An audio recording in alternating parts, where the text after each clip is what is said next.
प्रणाम। चांद का मनुष्य के शरीर के साथ विशेष संबंध है। मनुष्य के शरीर में 72% पानी है, वो भी नमक मिला हुआ। वैसे ही समुद्र में भी है। पूरी चांद की रात उफान उठती है समुद्र में और बड़ी बड़ी लहरें आती हैं। वैसे ही पूरी चांद के रात मनुष्य के चेतना में भी परिवर्तन आती है, चाहे वो विक्षिप्तता की तरफ ले जाए, ल्यूनेटिक बोलते हैं ना, चांद मारा भी बोलते हैं, पुराना शब्द है, चाहे वो बुद्धत्व की तरफ ले जाए। इसलिए गुरु पूर्णिमा या बुद्ध पूर्णिमा विशेष होता है हमारे लिए। आज बुद्ध पूर्णिमा है, आप सबों को ढेरों बधाई। बुद्ध हमारे लिए विशेष हैं, उनसे सीखने को कई चीज़ें मिलती हैं। उनके जन्म को ही ले लीजिए। जब जन्म हुआ तो बूढ़ा शुद्धोधन, जो कि कपिलवस्तु के राजा थे, नेपाल के राजा थे, उन्होंने ज्योतिषों को बुलाया और पूछा कि भाग्य देख कर बताओ बच्चे का क्या होगा। अलग अलग ज्योतिषियों ने कुछ कुछ बोला, पर उसमें से जो सबसे ज़्यादा प्रभावशाली था, उसने कहा कि ये बच्चा या तो फिर चक्रवर्ती सम्राट बनेगा या एक बहुत बड़ा फकीर। बूढ़ा शुद्धोधन बहुत घबराए। उन्होंने कहा कि एक तो इतने दिनों बाद बच्चा हुआ है, ऊपर से राजकाज ना संभाल कर फकीर हो जाए, मुश्किल है। तो पूछा कि उपाय। तो लोगों ने कहा कि दिन दुनिया के दुख को देखकर व्यक्ति ऐसी चीज़ों की तलाश में जाता है जहाँ दुख ना हो, तो इसलिए इसे दुख से महरूम कर दीजिए। तो शुद्धोधन ने एक ऐसा महल बनाया जहाँ की सब कुछ तरुण था, पत्ते भी सूखने नहीं दिए जाते, फूल मुरझाने नहीं दिए जाते। शाम और रात होते ही सूखे पत्ते और सूखे फूल हटा दिए जाते। सारे उत्तम से उत्तम, जवान से जवान लोगों को बुद्ध की सेवा में रखा गया। बुद्ध बड़े होते चले गए, भोग विलास। जैसे बड़े हुए, ब्याह होने की उम्र हुई, तो यशोधरा राजकुमारी से उनका ब्याह हुआ बड़े धूमधाम से। शुद्धोधन अब निश्चिंत होते चले गए कि हाँ, ब्याह भी हो गया।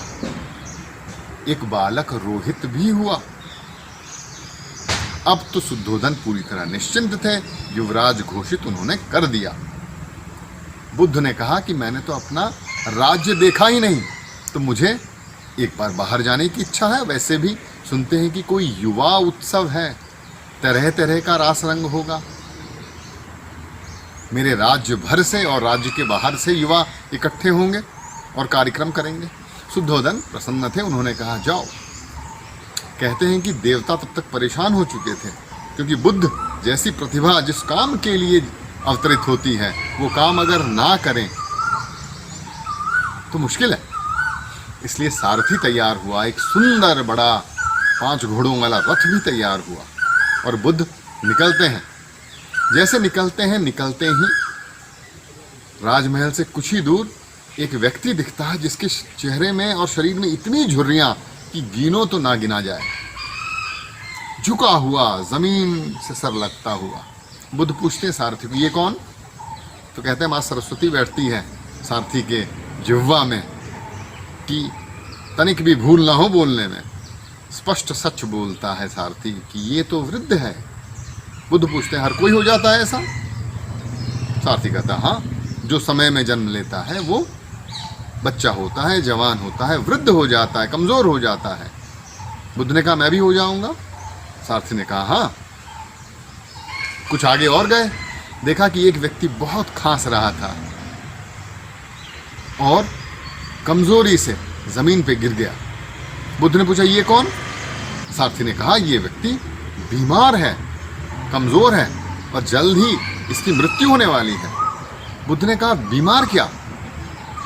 सारथी ने कहा, जिसका भी शरीर है उनके अंगों में खराबी हो सकती है, वो बीमार हो सकता है। बुद्ध ने कहा, मैं भी? सारथी ने कहा, हाँ। बुद्ध और सदमे में आए, फिर आगे गए। उन्होंने देखा कि एक व्यक्ति जो कि लेटा हुआ और बंधा हुआ एक अर्थी के ऊपर जा रहा था और पीछे लोग बोल रहे थे, राम नाम सत्य है। बुद्ध ने कहा कि ये क्या? सारथी ने कहा, ये मृत। बुद्ध ने कहा, हर कोई? सारथी ने कहा, हाँ। बुद्ध ने कहा, ये राम नाम सत्य है क्या है? सारथी ने कहा, जो दिव्यता है, जो कि रमणीय है और हर जगह रमण करता है, जीवंत में मृत में हर जगह है, वही सत्य है और उसी की तलाश करनी चाहिए। और बाकी ये जो रंग ढंग ओढ़ना पहनना है, ये मिथ्या है। इसलिए जब मृत्यु हो जाती है तो दूसरों को जगाने के लिए कहा जाता है, राम नाम वही सत्य है और उसी की तलाश में जानी चाहिए। तो बुद्ध ने कहा, तो फिर मैं भी उसी तलाश में जाना चाहूँगा। सारथी ने कहा, लेकिन युवा उत्सव? बुद्ध ने कहा, अगर हर कोई बूढ़ा होता है तो मैं भी बूढ़ा हो गया। अगर हर कोई मर जाता है तो मुझे भी मृत्यु की चिंता सताने लगी। और अगर दिव्यता जैसी कुछ है इन अंगों के बाहर तो मैं उसकी तलाश में जाना चाहूँगा। और बुद्ध वापस आते हैं विचलित। दिव्यांग शब्द दिया है ना प्रधानमंत्री जी ने निशक्तों को, इसी बात को याद दिलाने के लिए दिया है कि अंगों में ना उलझें। अंग चाहे कैसे भी हों, तथाकथित सुंदर, कुरूप, पूरे, अधूरे कैसे भी हों, हमें जो देखना है वो दिव्यता को देखना है, ना कि उन अंगों को। बुद्ध वापस आ गए। महल में रात भर सो ना पाए। रात का तीसरा प्रहर चल रहा था। बुद्ध जागते हैं। यशोधरा सोई हुई हैं। रोहित सोया हुआ है पास। निकलते हैं, सारथी को जगाते हैं, कहते हैं चलो। सारथी रथ निकालता है, सीमा की तरफ चलता है। बुद्ध उतरते हैं, अपने केश, बड़े सुंदर केश थे उनके, निकालते हैं, बगल की छुरी निकालते हैं, केश काटते हैं, सारथी को दे जाते हैं और कहते हैं तुम जाओ, मैं दिव्यता के तलाश में चला। सारथी कहता है, मैं बूढ़ा हो चुका हूँ, दुनिया मैंने देखी है, तुम घर छोड़कर भाग रहे हो। ये कायरता है। बुद्ध कहते हैं, जब घर में आग लगी हो तो घर छोड़ना ही बेहतर है। मैं जब ये देख पा रहा हूँ कि ये जीवन नश्वर है और इन अंगों में ऐसी कोई बात नहीं है कि ये हमेशा शाश्वत रहेंगे, तो इन अंगों के अंदर छुपी हुई दिव्यता के तलाश में मुझे जाने दो। और यही मेरा विवेक कहता है। ये कहकर बुद्ध निकल गए। तपस्या की 12 साल के लिए तरह तरह के गुरुओं के पास गए। गुरुओं ने जो बोला वो किया। गुरु भी हार गए थे। कहते हैं कि एक गुरु ने ये कहा था कि अपना भोजन घटाते जाओ, तब तक घटाते जाओ जब तक एक दाना ना बचा हो। बुद्ध ने बिल्कुल वही किया। शरीर कमजोर हो गया था। एक ही चित्र है जहाँ की बुद्ध की पेट उनकी पीठ के साथ लगी हुई है और पंजर पंजर दिख रहे हैं। बुद्ध बैठे हुए थे ऐसे कमजोर शरीर लेकर, ध्यान करते हुए। दोपहर का वक्त हो चला था। सोचा कि स्नान कर लूं ताकि गर्मी से राहत मिले। पास ही निरंजना नाम की एक नाला, एक पतली धार जा रही थी। बुद्ध नाला में उतरे, शरीर मुंह धोया और ऊपर चढ़ने की कोशिश की। चढ़ ना पाए। इतने कमजोर हो गए थे कि लगभग बहने का डर हो गया। तो कुछ जड़ें थी, उन्हीं को पकड़कर लटके रहे, फिर ऊपर गए। उस दिन होश आया कि अगर मैं शरीर इतना कमजोर कर लूं कि इस मामूली नाला को ना पार कर पाऊं तो भवसागर सवाल ही नहीं पैदा होता। इसलिए उन्होंने ग्रहण किया था सुजाता के हाथ से वो खीर। तो कुछ महिलाएं हैं ना जिन बुद्ध के जीवन में उद्धृत, उन महिलाओं में सुजाता का नाम भी लिखा जाता है। बुद्ध अपनी तपस्या करते रहे और एक दिन बोधि वृक्ष के नीचे, बिहार के बोधि वृक्ष के नीचे बैठे और बोला कि जब तक मैं उस दिव्यता को अनुभव ना कर लूं जो कि इस पूरे संसार में व्याप्त है और बांधे हुए है, तब तक हिलूंगा नहीं। और उस रात पूरी चांद की रात थी। आज ही का दिन था बुद्ध पूर्णिमा और बुद्धत्व उपलब्ध हुआ। बुद्ध मौन हो गए थे। देवताओं ने हाथ जोड़ा। कहते हैं कि इंद्र, कुबेर, मरुत सभी आए और कहे कि जिस काम के लिए आप आए हैं वो काम करें, कुछ बोलें। बुद्ध ने कहा कि अगर मैं कुछ करूं या ना करूं उससे कुछ फर्क ना पड़ेगा, क्योंकि जो उपलब्ध होंगे, जो अंगों के बाहर इस दिव्यता को देखना चाहेंगे वो तो देख ही लेंगे, और जो तमस में या जो इन्हीं अंगों में उलझना चाहेंगे वो उलझे रहेंगे। तो देवताओं ने कहा लेकिन इस बीच कुछ लोग हैं जिन्हें की सहारे की ज़रूरत है और वो उपलब्ध हो जाए। बुद्ध ने हामी भरी और बोलना शुरू किए। पुष्प की वृष्टि हुई थी।